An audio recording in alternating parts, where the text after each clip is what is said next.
بسم اللہ الرحمن الرحیم۔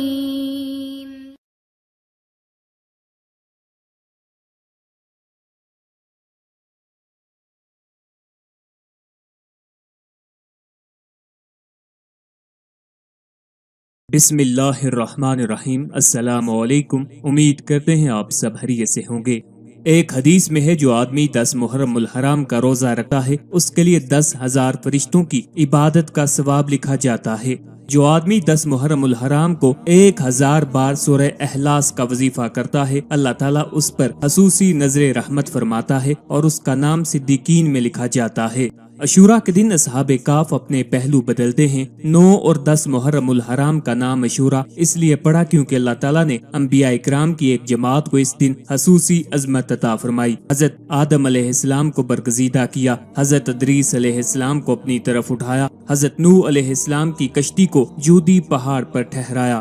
بیان کرتے ہیں کہ 150 دن تک روئے زمین پر پانی ہی پانی تھا، 40 روز بارش ہوتی رہی، چشموں سے زرد رنگ کا پانی ابلتا رہا، جبکہ آسمان سے سرخ رنگ کی بارش برستی رہی اور اللہ تعالیٰ کے حکم سے کشتی حمد الہی بجا لاتی رہی اور پکارتی تھی، اللہ تعالیٰ وحدہ لا شریک ہے، جو اولین اور آخرین کا سچا معبود ہے، اس کا کوئی شریک نہیں، وہی عبادت کے لائق ہے، اور میں حضرت نوح علیہ السلام کی کشتی ہوں، جو مجھ پر سوار ہوگا نجات پائے گا، جو دور ہوا وہ ڈوب جائے گا، اور سوائے مخلصین کے مجھ پر کوئی سوار نہیں ہو سکتا۔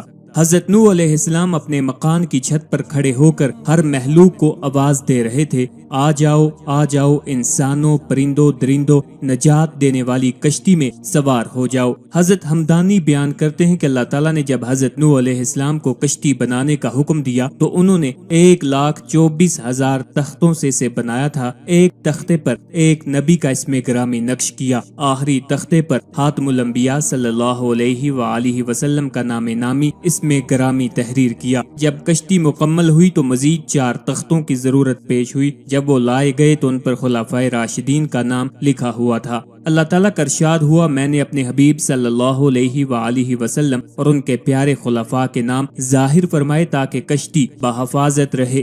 اسی طرح آپ صلی اللہ علیہ وآلہ وسلم اور آپ کے صحابہ اکرام سے محبت کرنے والوں کو اللہ تعالیٰ جہنم سے محفوظ فرمائے گا۔ حضرت ابراہیم علیہ السلام کو عاشوراء کے دن خلیل بنایا گیا۔ حضرت داؤد علیہ السلام پر اسی دن تمغہ مغفرت سجایا گیا۔ حضرت سلیمان علیہ السلام کو اسی دن دوبارہ حکمرانی اور سلطانی پر فائز کیا۔ نبی کریم صلی اللہ علیہ وآلہ وسلم کے ساتھ حضرت ام المومنین حضرت حتیجہ الکبریٰ رضی اللہ تعالی عنہا کا نکاح اللہ تعالیٰ نے آسمانوں پر عاشوراء کے روز کیا۔ اللہ تعالیٰ نے آسمان، زمین، لوح و قلم، آدم اور حوا کو عاشوراء کے دن تخلیق فرمایا اور اسی روز قیامت قائم ہوگی۔ یوم عاشوراء بڑی ہی عظمت کا حامل ہے۔ تاریخ کے عظیم واقعات اس دن سے جڑے ہوئے ہیں۔ مورخین نے لکھا ہے یوم عاشوراء میں ہی حضرت آدم علیہ السلام کی توبہ قبول ہوئی۔ اسی دن حضرت نوح علیہ السلام کی کشتی ہولناک سیلاب سے محفوظ ہو کر کوہ جودی پر لنگر انداز ہوئی۔ اسی دن اللہ تعالیٰ نے حضرت ابراہیم علیہ السلام کو خلیل بنایا اور ان پر آگ گلزار بنائی۔ اسی دن موسیٰ علیہ السلام اور ان کی قوم بنی اسرائیل کو اللہ تعالیٰ نے فرعون کے ظلم و استبداد سے نجات دلائی۔ اسی دن حضرت سلیمان علیہ السلام کو حکومت واپس ملی۔ اسی دن حضرت ایوب علیہ السلام کو سخت بیماری سے شفا ہوئی۔ اسی دن حضرت یونس علیہ السلام کو مچھلی کے پیٹ سے نجات ملی۔ اسی دن حضرت یوسف علیہ السلام کی ملاقات ایک طویل عرصے کے بعد حضرت یعقوب علیہ السلام سے ہوئی۔ اسی دن حضرت عیسیٰ علیہ السلام پیدا ہوئے اور اسی دن یہودیوں کے شر سے نجات دلا کر اللہ تعالیٰ نے آسمان پر اٹھایا۔ علماء کرام نے مذکورہ بالا اہم واقعات کے علاوہ کچھ اور واقعات بھی بیان کیے ہیں جو یوم عاشوراء سے متعلق ہیں۔ مثلا اسی دن اللہ تعالیٰ نے آسمان و زمین، لوح و قلم، حضرت آدم اور حوا کو پیدا کیا۔ اسی دن قیامت قائم ہوگی۔ اسی دن حضرت موسیٰ علیہ السلام پر تورات نازل ہوئی۔ اسی دن حضرت اسماعیل علیہ السلام کی پیدائش ہوئی۔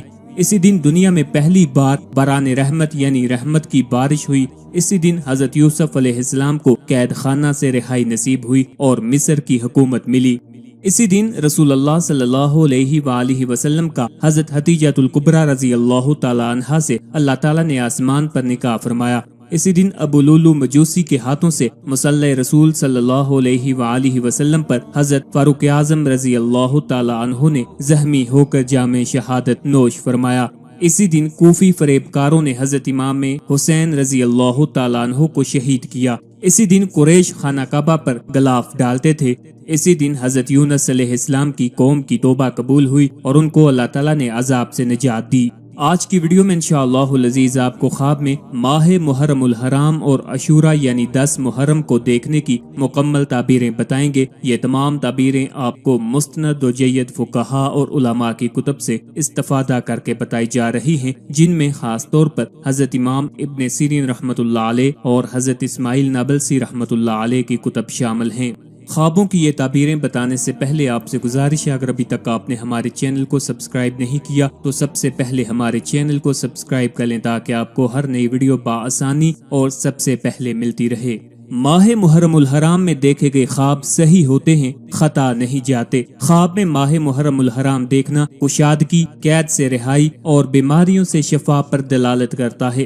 اگر صاحب خواب اپنی قوم سے جدا تھا یا شہر سے باہر تھا تو دلیل ہے کہ واپس لوٹ آئے گا۔ اس کی یہ تعبیر حضرت یونس علیہ السلام کے قصہ پر قیاس کے نتیجے میں ہے، چونکہ وہ اس مہینے میں مچھلی کے پیٹ سے باہر آئے تھے۔ اور بعض مرتبہ یہ دلیل ہوتی ہے کہ صاحب خواب کو کسی بڑی آزمائش کا سامنا ہوگا یا امام عادل کی موت یا کسی عالم کا ظہور ہوگا، کیونکہ اللہ تعالیٰ نے اسی مہینے میں حضرت آدم علیہ السلام اور حوا علیہ السلام کو پیدا کیا تھا۔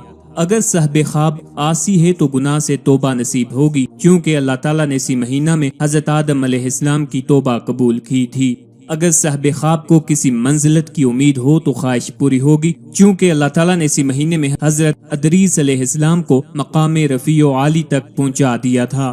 اگر صاحب خواب بحری مسافر ہے جسے طوفانی ہواؤں کا سامنا ہے یا غرق ہونے کا ڈر ہے تو وہ اپنے ساتھیوں سمیت نجات پائے گا، چونکہ حضرت نوح علیہ السلام کی کشتی اسی مہینہ میں جودی پہاڑ پر آ کر رکی تھی۔ اگر صاحب خواب کو لڑکے کی امید ہے تو اولاد عطا ہوگی، چونکہ حضرت ابراہیم اور حضرت عیسیٰ علیہ السلام کی پیدائش اسی مہینے میں ہوئی تھی۔ اور بعض مرتبہ اس کی تعبیر یہ ہوتی ہے کہ اگر صاحب خواب بدعتی ہے، گویا گمراہ ہے، تو توبہ کی توفیق ہوگی اور گناہوں سے نجات پائے گا، کیونکہ اللہ تعالیٰ نے حضرت داؤد علیہ السلام کی توبہ اسی مہینے میں قبول فرمائی تھی۔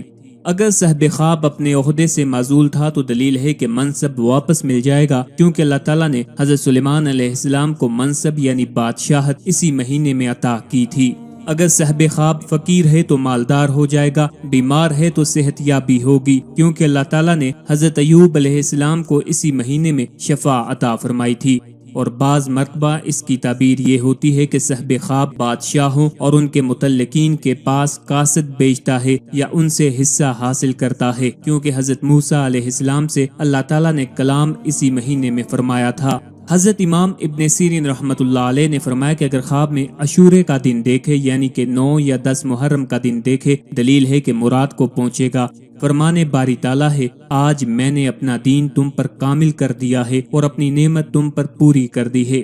اور اگر خواب میں سال یا مہینہ یا دن کا شروع دیکھے، دلیل ہے کہ وہ سال یا مہینہ یا دن اس پر مبارک ہوگا اور خیر اور صلاح پر دلیل ہے۔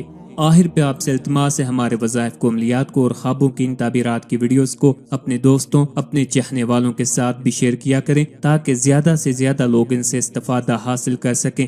اللہ تعالی ہم سب کا حامی و ناصر ہو۔